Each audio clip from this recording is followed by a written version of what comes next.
Hi dears, നമ്മൾ ഇന്ന് ഉണ്ടാക്കാൻ പോകുന്ന അടിപൊളിയായിട്ടുള്ളൊരു ചിക്കൻ ലിവർ ഫ്രൈ ആണ് കേട്ടോ. ഈ ചിക്കൻ്റെ ലിവർ ഫ്രോസൺ ആയിട്ട് വാങ്ങിക്കാൻ കിട്ടും.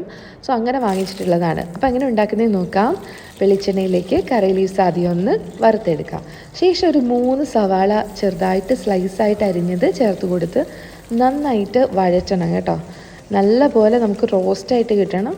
അപ്പോൾ കുറച്ച് ഉപ്പും കൂടി ചേർക്കുന്നുണ്ട്, എന്നാലാണ് ഉള്ളിലേക്കൊക്കെ ഉപ്പ് പിടിക്കുള്ളൂ ആ സവാളയിൽ. പിന്നെ ജിഞ്ചർ ഗാർലിക് പേസ്റ്റും കൂടി ചേർത്ത് കൊടുത്തു. എന്നിട്ട് നന്നായിട്ട് വഴറ്റി റോസ്റ്റ് ആയിട്ടുണ്ട് ഇതെല്ലാം. ആ സമയത്ത് നന്നായിട്ട് കഴുകി വിനെഗറും മഞ്ഞൾപ്പൊടിയും ഒക്കെ ഇട്ട് കഴുകി വച്ചിരിക്കുന്ന നമ്മുടെ കരളാണിത്. ഇത് കട്ട് ചെയ്തിട്ടുണ്ട്, 2 ആയിട്ട്. ഒരു കരളെടുത്ത് 2ആയി കട്ട് ചെയ്തിട്ടുണ്ട്.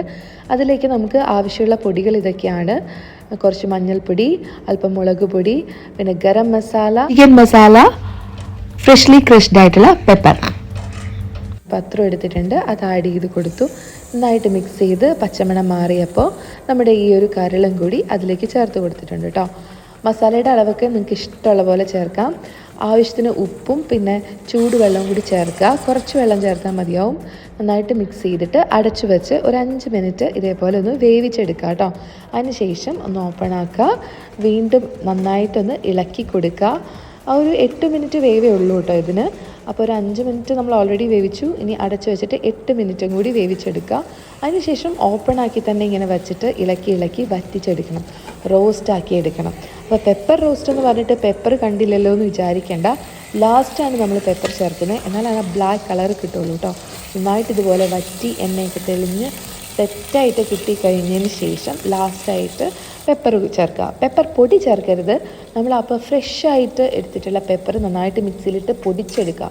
ഫ്രഷ്ലി ക്രഷ്ഡ് ആയിട്ടുള്ളത് ചേർത്ത് കൊടുത്ത് നന്നായിട്ട് ഇളക്കി യോജിപ്പിച്ച് കഴിഞ്ഞാൽ ഇതേപോലത്തെ നല്ല ബ്ലാക്ക് കളറിലേക്ക് വരുന്ന അടിപൊളി ടേസ്റ്റി ആയിട്ടുള്ള നമ്മുടെ ലിവർ ഫ്രൈ റെഡിയാണ് കേട്ടോ.